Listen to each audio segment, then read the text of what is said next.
Well, hello and welcome. I apologize for the delay, but we are live right here on the Squared Circle Radio YouTube channel for a brand new live edition of the show. My name is Chris Belcher. Thank you for hanging out with me tonight.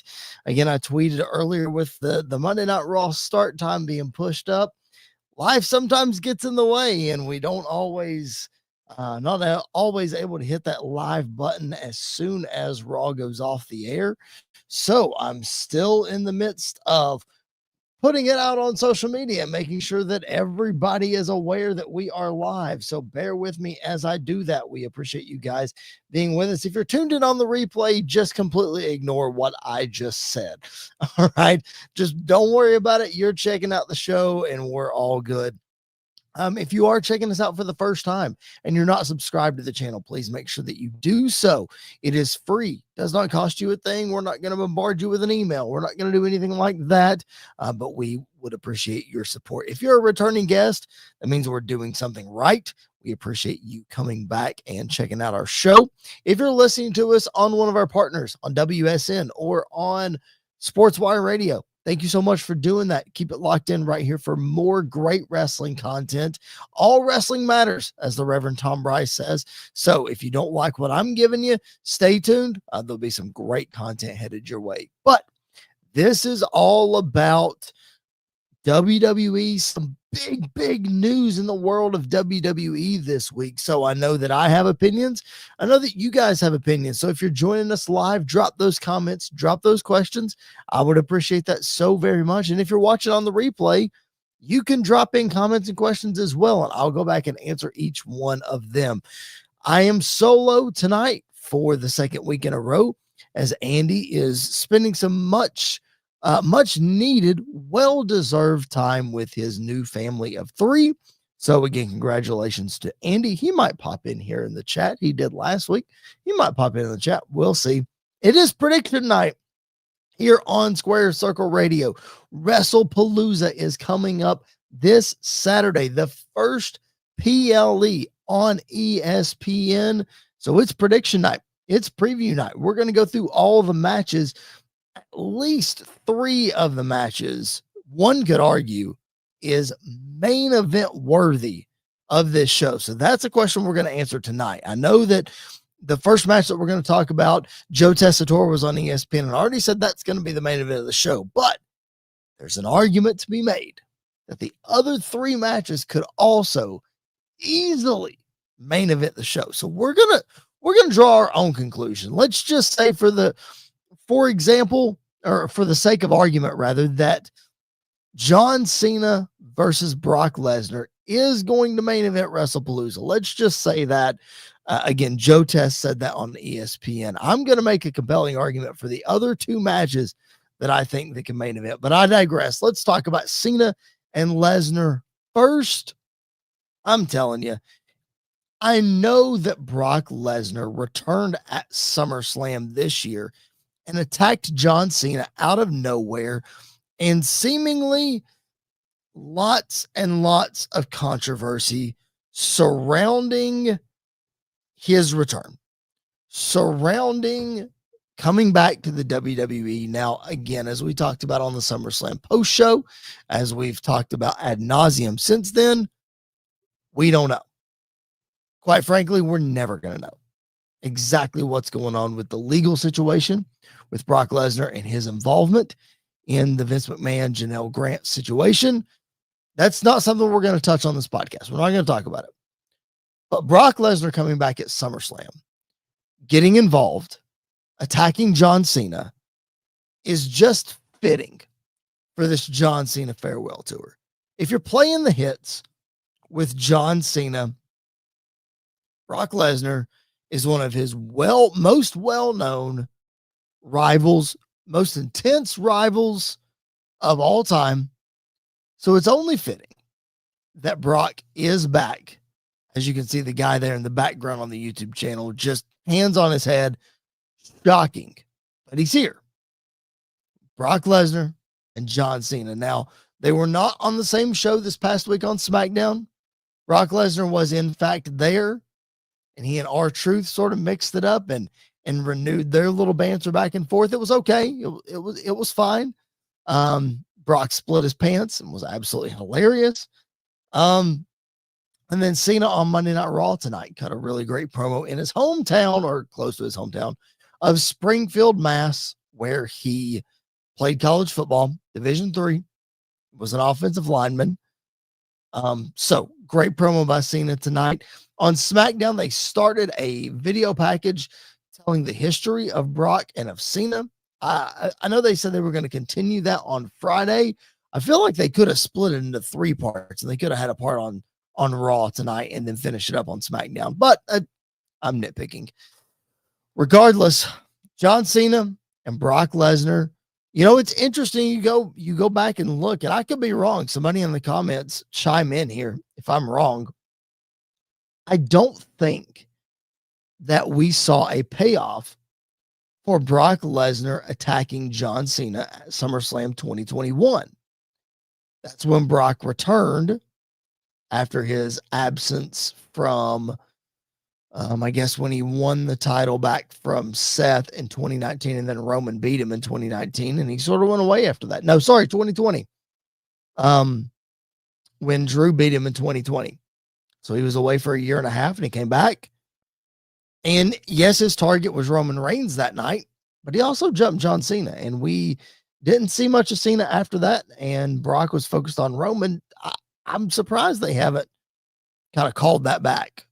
Maybe there's a reason they can't. I don't know. But it'll be interesting to see how this match goes, especially if it's the main event. I think it was last week, may have been a couple weeks ago with Andy on the show, that Brock has some big shoes to fill, because Goldberg went like 18 minutes with Gunther, and we know that Brock and Goldberg are known for their short matches. So I think Brock will go a little longer in this one because it's Cena. He and Cena came up together in OVW, and I think they have tremendous respect for each other. I think they're going to do some good work in this match. Honestly, I really do. I think Andy predicted it a couple of weeks ago that we could get a callback to the SummerSlam match where Brock just annihilated Cena. And this time, Super Cena could rise to the occasion and beat Brock. I'm not sure exactly how that's going to go. All that to say, John Cena said it on Raw tonight. I think he's only got like 6 appearances left. So WrestlePalooza would be 5.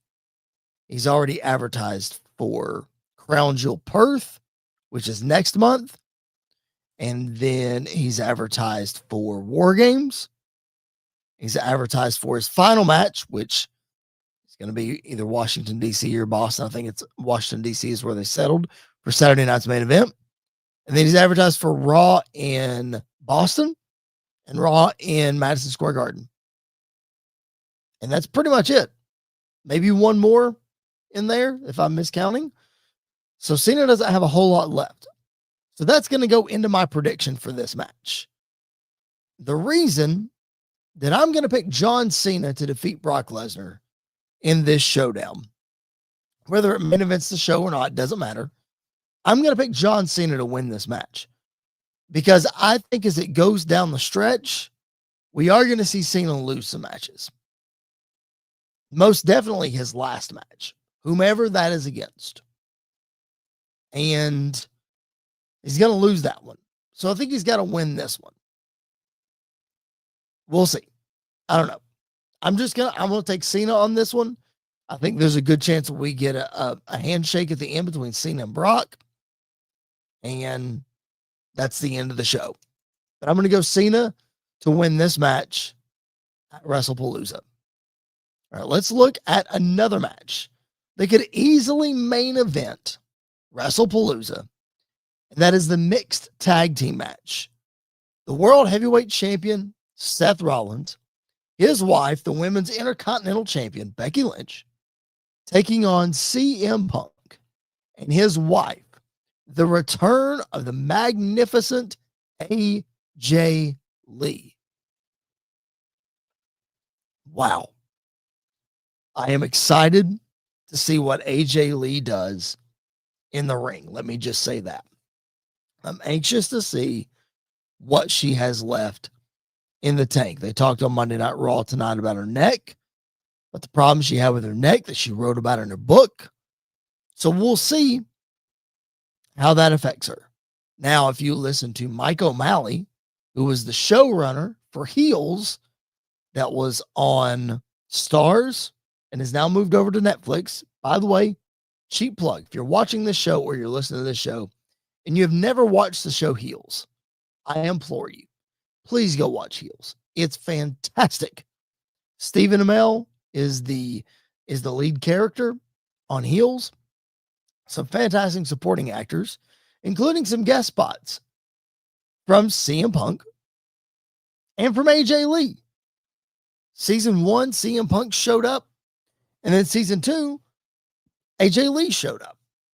And Mike O'Malley was on Busted Open last week, and he was talking about, they asked him about AJ Lee and ring rust and all that. And I know this was a couple of years ago when they were filming the show, but he said that her and Punk got in there and they ran through the script of exactly what was going to happen in the scene, and they 1-2 takes and they were done.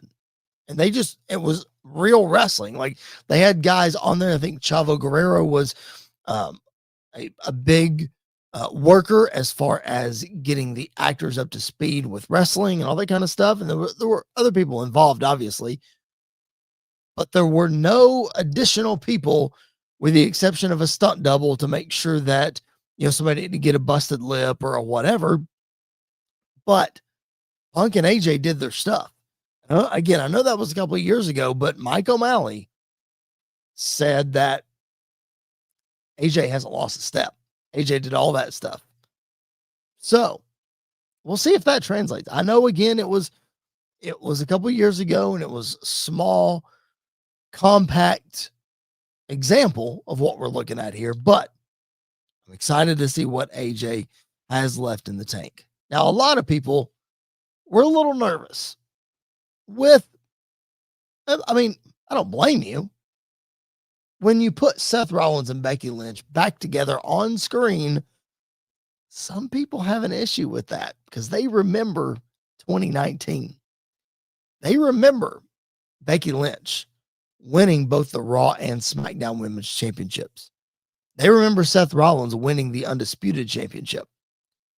And they remember a 2 to 3 month story with Constable Corbin, at the time, not even Baron Corbin.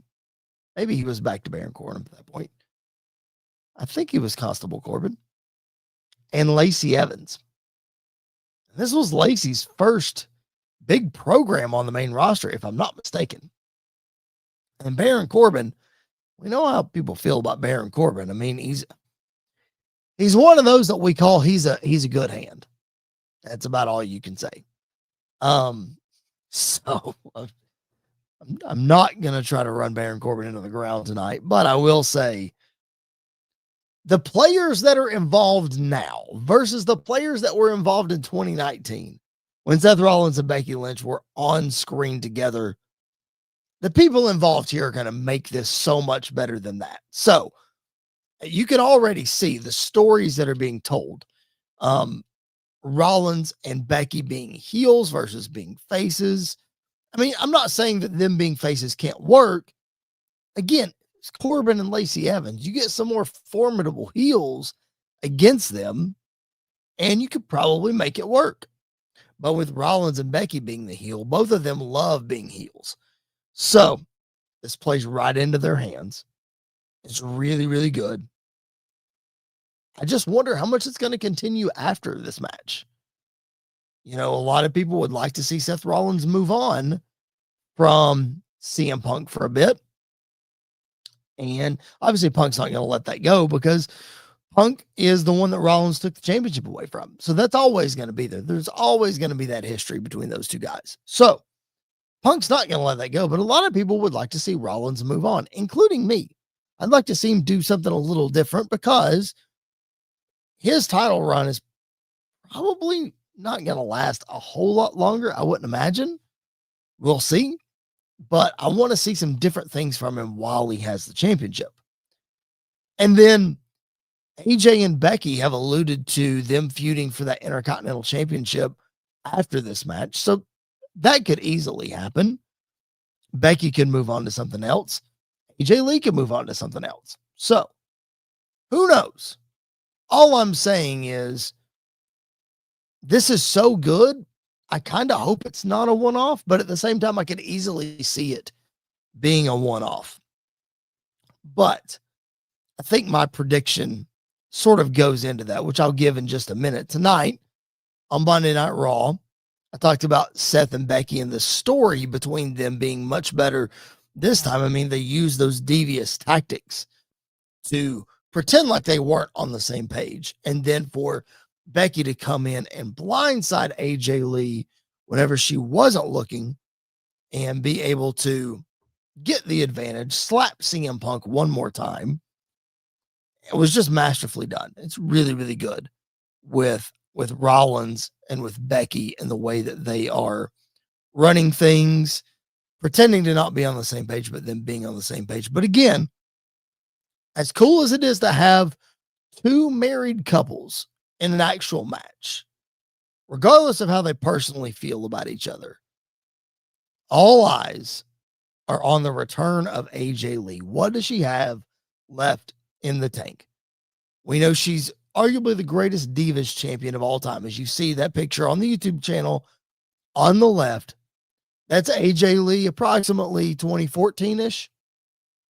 And then the picture on the right, 11 years later, the return on SmackDown in Chicago. So, what does she have left in the tank? We will have to see. But it's prediction time. I got to pick this match. And I am going to pick the feel-good moment again. I'm not saying this ESPN PLE is going to be fan service, but you're going to have to showcase why AJ Lee is one of the best ever. And I think AJ Lee puts that Black Widow submission on Becky Lynch and gets the tap-out victory, furthering their story and earning herself a Women's Intercontinental Championship match. Now, as we get ready for this next match, a little swig of Mountain Dew. Apologize if that was loud in the microphone for the working man. As we preview the match, again, they could easily main event the show for the WWE Championship.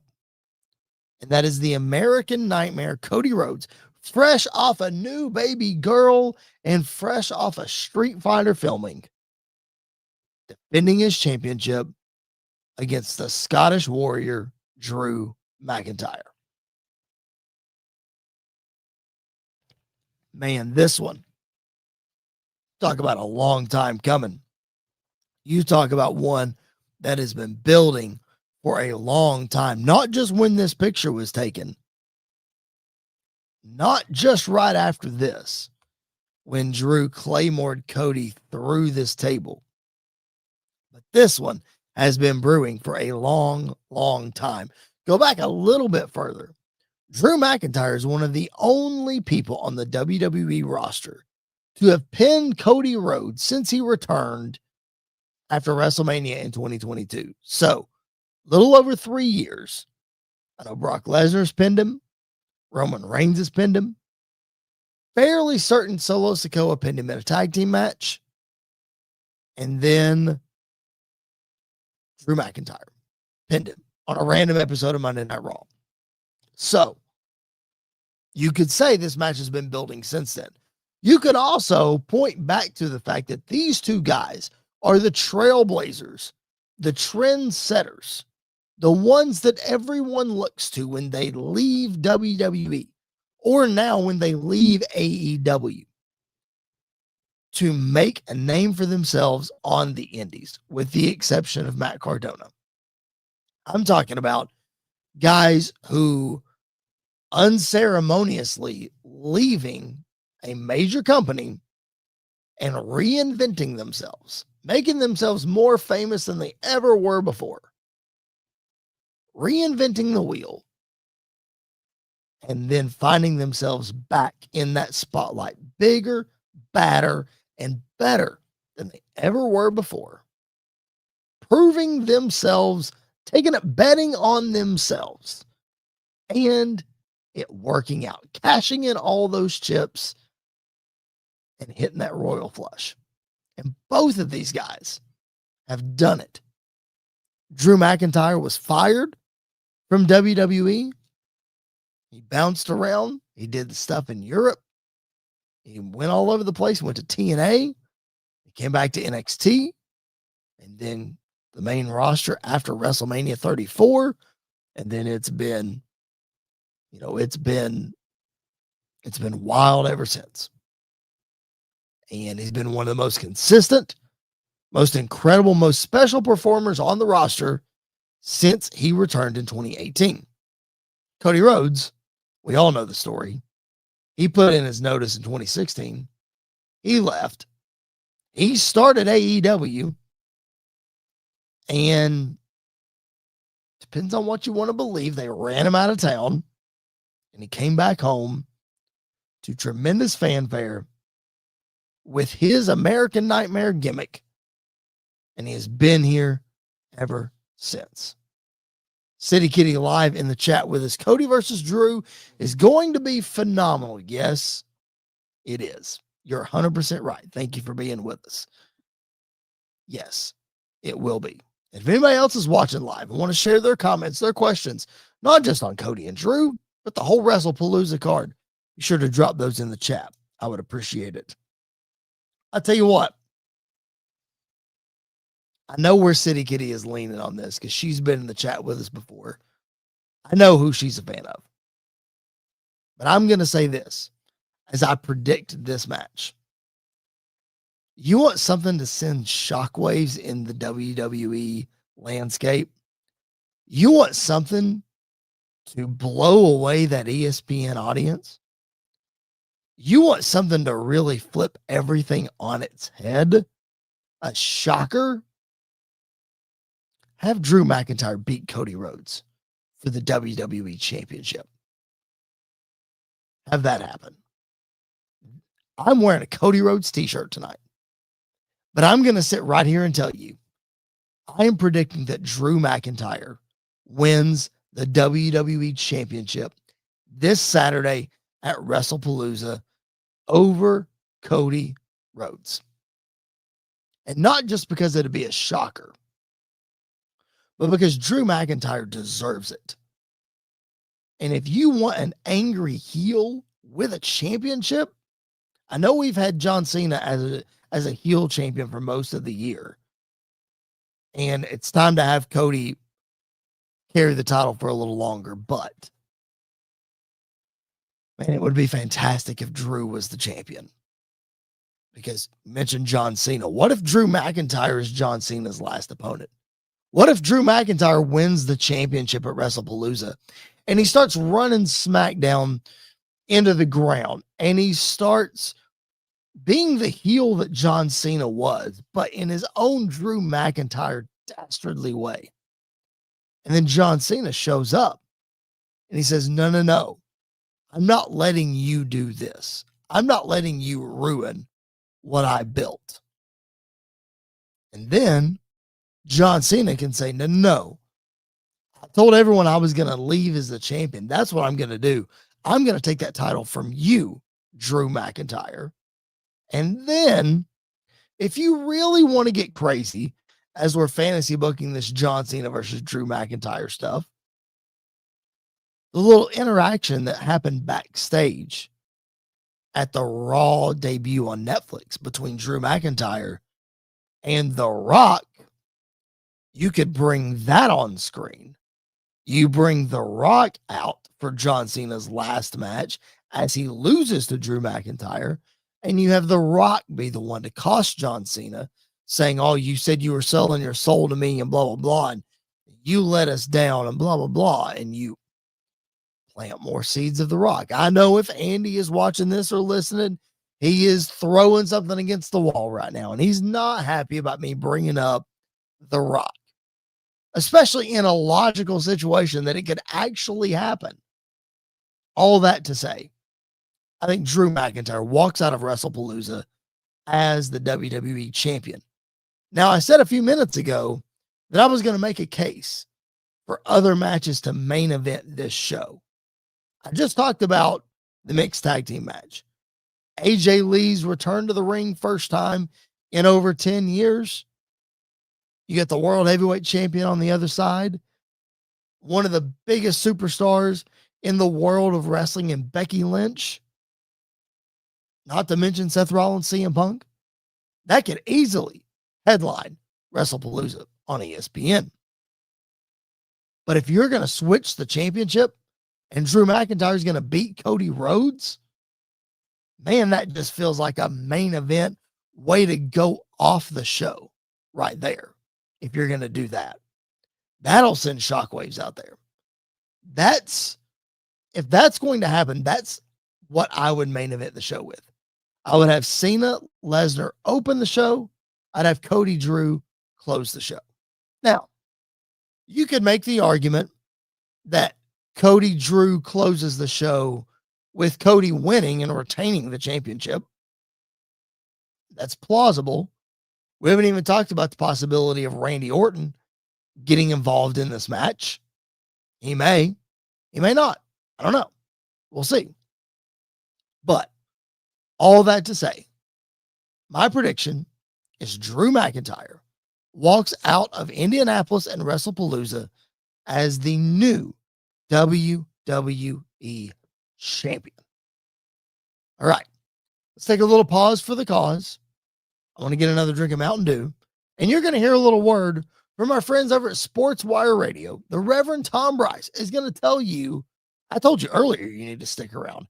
He's going to give you a fantastic lineup and a bunch more reasons why you need to keep it locked in right here on Sports Wire Radio. Looking for all the latest happenings in the world of sports and wrestling? Well, you're in luck because Sports Wire Radio has you covered 24 hours a day, 7 days a week, and 365 days a year. With great shows in the world of sports, such as the Pinstripe Chronicles, hosted by Uncle Tats, Donald Stewart, and Rob Barrows. New York Baseball Talk with Chris Bazaya and Rob Maraska. The Liftoff Jets, also hosted by Chris Bazaya and Sharman Phillip. Neil Villapiano and the Devil's State of Mind. Randy Dillon's Hockey Fan Chat. In the world of wrestling, Sports Wire Radio has you covered with Squared Circle Radio, featuring Chris Belcher, Andy York, and Jared Justice. Those sit-down marks with DB, Primo, AJ, and Michael. A work in progress, featuring the Mayor of Canton, Piles, and Glenn Abbott. You can catch all of these great shows and more anytime, anywhere, and any place via the Listen Live button on sportswireradio.org, and you can also catch Sports Wire Radio anytime on YouTube at Sports Wire Radio 6579 to catch all the latest happenings in the world of wrestling. Sports Wire Radio has you covered. It's all sports matters and all wrestling matters here on Sports Wire Radio. I am your host, the owner of Sports Wire Radio, the #1 global radio station, the owner of the Promo Wrestling Federation, and one of the owners of the Pride Wrestling Federation, your voice, figuratively and literally, where all wrestling matters, the Reverend Tom Bryce.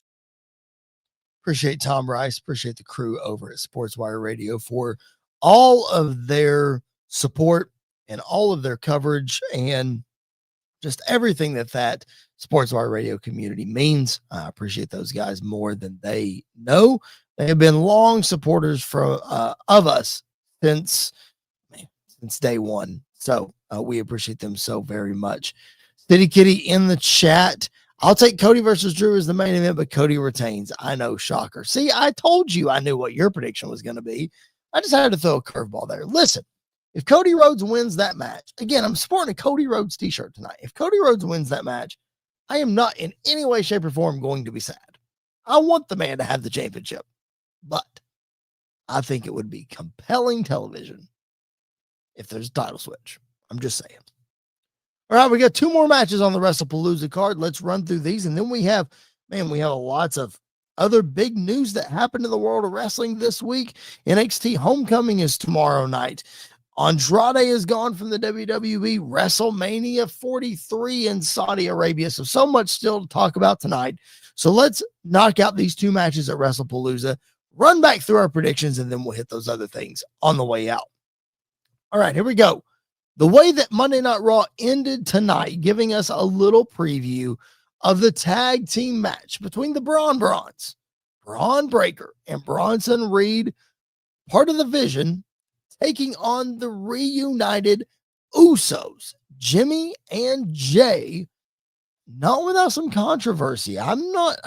This is an interesting turn to have Jay be flirting the lines of heel and babyface. It looked like tonight, when he came in to make the save at the end of Monday Night Raw, that he was full on trying to be a babyface, and he had the crowd behind him, and they were right there with him. And an interesting touch. I'm going to bring up this picture on the YouTube channel from last week's Monday Night Raw. You can't see it in this picture.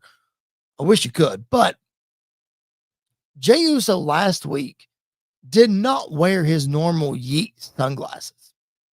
And I found that very telling because, as Sam Roberts likes to say, everything counts. And especially in this world of the bloodline stuff, I know technically we're not in the actual bloodline storyline anymore with Heyman and with Roman and Solo and the whole 9 yards. But Heyman has always said that every detail matters. Everything that's done on TV is done for a reason. And I have to believe that bleeds over into the rest of the roster, not just bloodline. So Jey Uso did not have his Yeet sunglasses last week, and he had them this week. So I don't know exactly what that means. Maybe it means that, again, he's flirting with this line. I don't know. Another way that he's flirting with this line is tonight in the backstage segment when he and Jimmy kind of got into an argument. He was on the phone leaving a message, told the person on the other end that he had some things he needed to run by him. One could only think that he was talking about Roman Reigns, especially because Jimmy told him, I don't take orders from you. You don't have an hula follow around your neck. Last week, he told him he was sounding just like Roman. So you have to think that Roman Reigns is getting roped into this somehow. And I said it a couple weeks ago. With this being the first pay-per-view on ESPN, I just have a hard time believing that the OTC Roman Reigns is not going to make his return at this show. We know that at Clash in Paris, after he defeated Bronson Reed, that he was attacked by the Brawns, and he was put on the shelf, taken to a local medical facility. This would just be a fantastic spot for Roman to make his return. Yes, City Kitty in the chat calling Roman Reigns.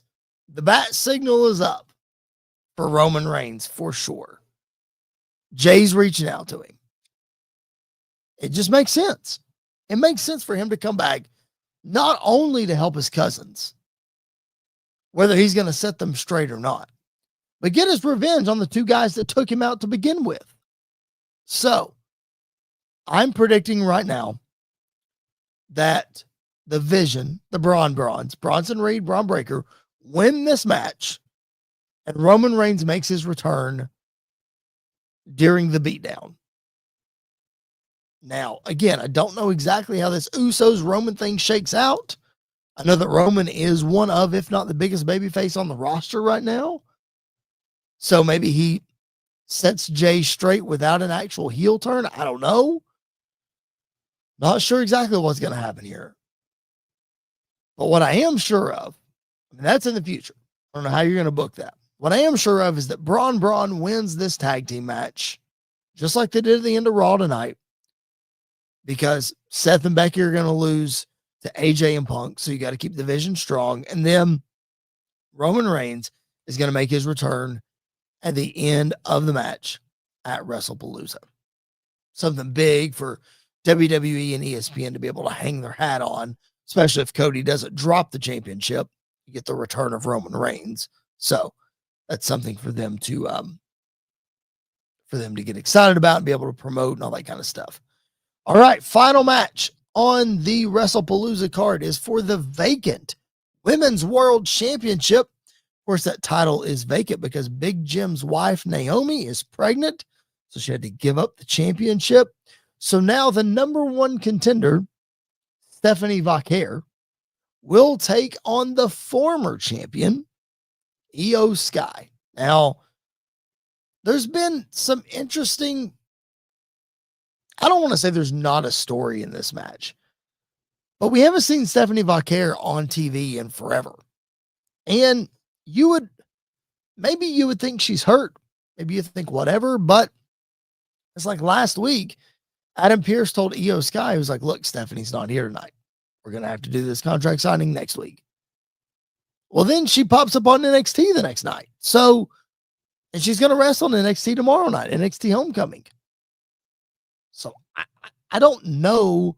It seems like the story is more with Io, Asuka, Kairi, and Rhea, and Stephanie's just kind of out there. Well, that's going to feed right into my prediction because I think this is the night Stephanie Vaquer wins the championship. I think the safe move is to put it back on Io, but we've seen that. Do you do Io and Asuka now for the championship if Io does in fact win? I don't know. Stephanie Vaquer brings us a whole new set of matchups, whole new stories. Put it on somebody brand spanking new. We'll see what happens there. City Kitty in the chat. She's really looking forward to this match. Picking Stephanie. I'm with you. I'm going Stephanie Vaquer as well. I think that Io Sky is the safe move, but I am going Stephanie Vaquer to win the women's championship. All right, let's go back through. Let's recap our picks. WrestlePalooza this Saturday on ESPN, a tremendously loaded card. Let's run through our picks, starting with the main event, John Cena versus Brock Lesnar. I'm taking John Cena to win this match over his arch nemesis, Brock Lesnar. AJ Lee returns to the ring, teaming with her husband, CM Punk, to face Seth Rollins, the World Heavyweight Champion, and the Intercontinental Champion, Becky Lynch. My prediction, AJ Lee puts the Black Widow on Becky Lynch and gets the win via submission. Cody Rhodes puts the WWE Championship on the line against Drew McIntyre. A shocking pick. I'm going Drew McIntyre to win the WWE Championship. The Usos against Braun Breaker and Bronson Reed. I'm going Braun on this one with the return of Roman Reigns at the end. And then for the vacant Women's Championship on Raw, Io Sky and Stephanie Vaquer, the new champion will be Stephanie Vaquer. All right. A loaded card. I'm excited for the show. I really am. I think WWE is putting all their chips into this basket, and I think they're going to pull out all the stops. And I think this relationship with ESPN, they're going to show, number one, why ESPN is the worldwide leader in sports. It's not just a catchphrase. And they're going to show why WWE is the global leader in sports entertainment. That's not just a catchphrase either. So you put those two entities together, magic, baby, magic. All right. Let's talk about another WWE PLE that sent shockwaves through the world of wrestling this week, for lack of a better term. And that is the announcement that WrestleMania 43 2027 is headed to Riyadh, Saudi Arabia, the first WrestleMania outside of the continental North America. Of course, we've had a couple of WrestleManias in Canada, but now it's not London, it's not Paris, it's not Australia, it's Riyadh, Saudi Arabia, holding the first WrestleMania outside the continental U.S. Now listen, lots of people are upset about this for good reason. Lots of "you sold out" chants, lots of "you sold out" tweets, lots of people saying they're not watching WWE anymore. Listen, when this partnership was announced in 2018, you knew that eventually it was going to lead to WrestleMania going to Saudi Arabia. It was a matter of time. And I think, honestly, that if Vince McMahon was still in charge, this would have already happened. We might be talking about a second WrestleMania in Saudi Arabia, because let's remember, when WWE sold to TKO, there was a report from bodyslam.net that WWE was going to sell to Saudi Arabia. There was going to be some group. I'm not even going to speak exactly into what, but a group from Saudi Arabia was going to buy WWE. Now, we know that that did not come to fruition. We don't know why that didn't come to fruition. We don't know exactly how much truth was in that rumor that WWE was sold to Saudi Arabia. All that to say, if Vince McMahon was still in all of this, I think we'd be looking at a second WrestleMania in Saudi Arabia already. Now, speaking of second, there were rumors that there's going to be 2 WrestleManias in a year. One would be in Saudi Arabia. The other would be here in the States. Obviously, WrestleMania is a huge travel destination for wrestling fans. And it's a whole week. It's SmackDown, it's Raw, it's NXT, it's other various meet and greets, it's podcast shows, it's Worlds or AAA, and it's WrestleCon, and it's all the indie shows. WrestleMania is a destination. It is not just an event. It is a week-long destination, and it takes over whatever city that it's in. I've been there 4 times. I know. So I think, number one, it doesn't look like there's going to be 2 WrestleManias in 2027. It looks like that the way that it's the logo and the year and all that, there's just going to be one, and it's going to be in Saudi Arabia. So I think that's going to hurt the WrestleCons and the indie shows and all that. That's good. They're the ones that's going to suffer. Now, Busted Open earlier this morning made the suggestion that AEW should run a show that weekend so that the American crowd has something to go to. Sam Roberts made the suggestion that you could at least have a North American hub for WrestleMania, where AAA could be, where NXT could be, where you could do WWE World, the convention that used to be WrestleMania Access, where you could still do meet and greets and stuff like that. You could even have viewing parties at places like Cosm in Dallas and all that kind of stuff where you could watch WrestleMania there. So I'm sure that there are a lot of details still to be worked out. We're still a year and a half away from this. So we'll see how it goes. One of the things that's been talked about is all the money that's going to get floated around for legends to come back in Saudi Arabia to wrestle at WrestleMania. City Kitty, I see your comment. I'm going to get to that in just a second because, yes, I'm waiting on that too. So I'll get to that in just a second. Lots is made of Saudi Arabia wanting legends. You know, there's the famous story out there that they wanted Yokozuna versus the Ultimate Warrior or whatever. And obviously that's not going to happen. So that they're willing to pay for these legends to come out of retirement and wrestle. And the big one that's coming up is Shawn Michaels, because Shawn announced that he's having a double knee replacement next month. And everybody's like, oh, double knee replacement.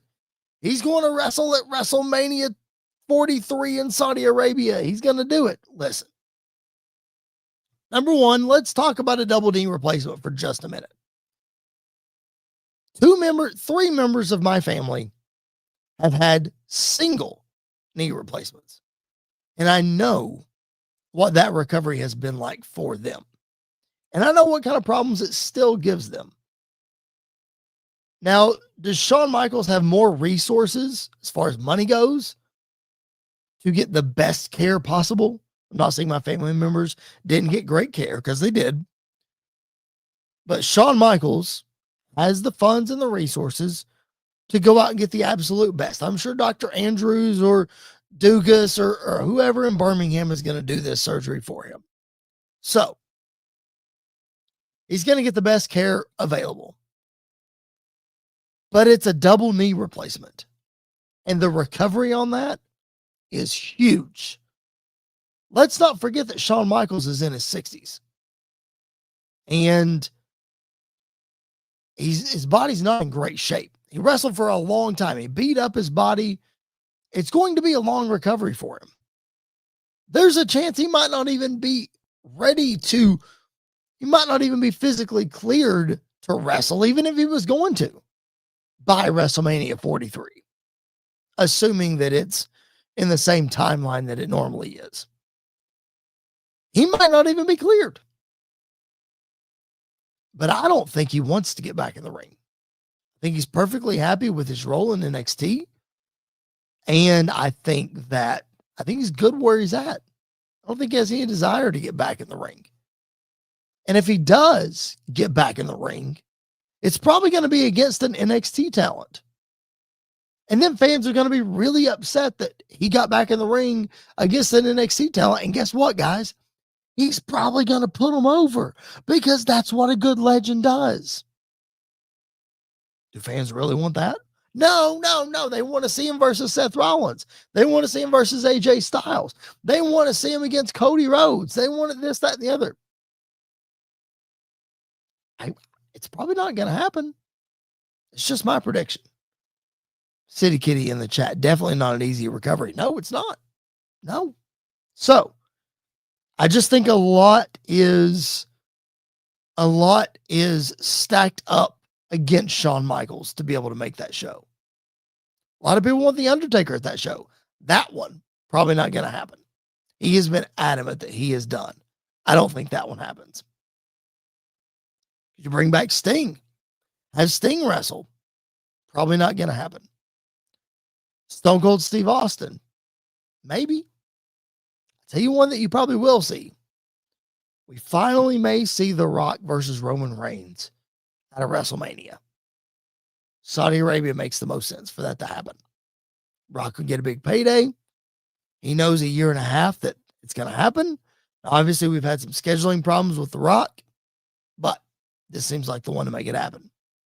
Now, there was lots of issues with WWE going back to Las Vegas for WrestleMania again this year. Originally, it was announced for New Orleans. That got canceled. Something happened. I don't know. And then we're going back to Las Vegas. So then everybody naturally assumes, okay, WrestleMania in 2027 is going to be in New Orleans. There's been long-standing rumors. City Kitty says, I'm waiting on a Nashville WrestleMania. Long-standing rumors that because Nashville is getting a brand new dome stadium in 2027, that WrestleMania was going to be the first big event in that stadium. I have it on good authority, City Kitty and Nashvillians or surrounding Nashvillians, that 2028 is our year. I have it on very good authority.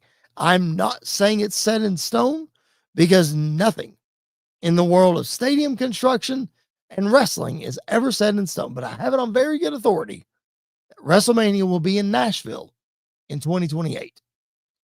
So that leaves Minnesota, who got SummerSlam, not WrestleMania. I'm sure that one is still out there looming. Indianapolis, we know, is out there looming because that was the deal that was announced when the Royal Rumble was going to Indianapolis. So they were going to get a SummerSlam and a WrestleMania. So we know that one's out there as well. So who knows where New Orleans fits in all this? I certainly don't know. All that to say, people not happy about WrestleMania in Saudi Arabia. I'll tell you what'll be good about WrestleMania being in Saudi Arabia. It'll start at like 1 p.m. Eastern time. We'll be done with WrestleMania by dinner time. The rest of the evening, and it'll be awesome. It'll be great.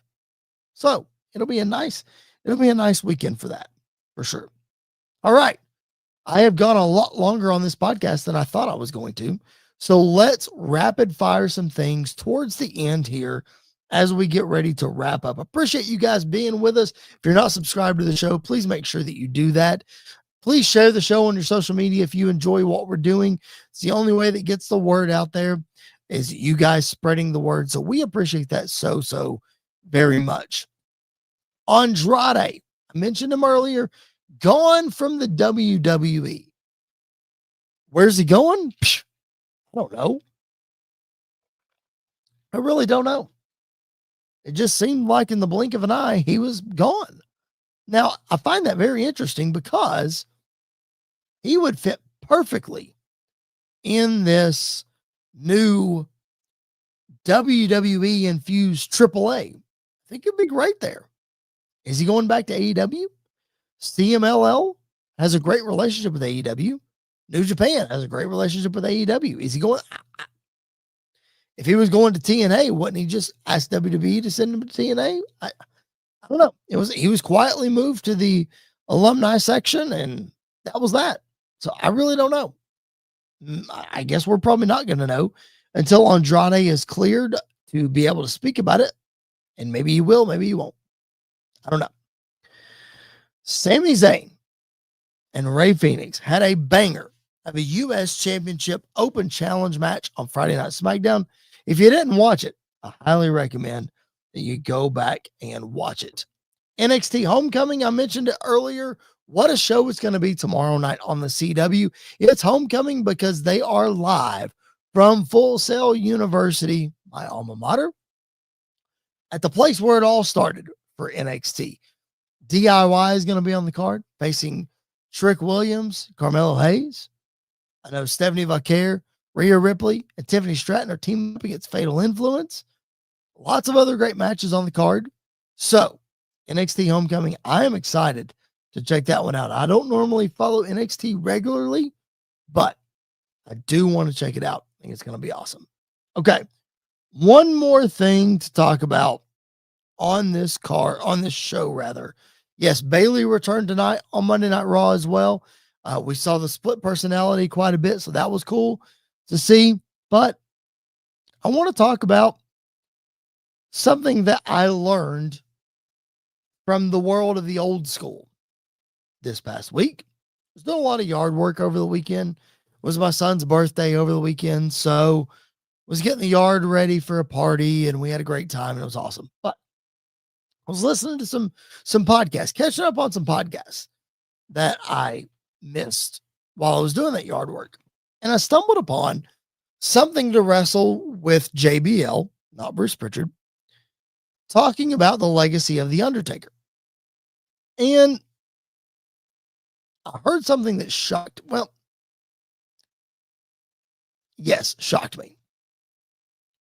Hulk Hogan, apparently, God rest his soul,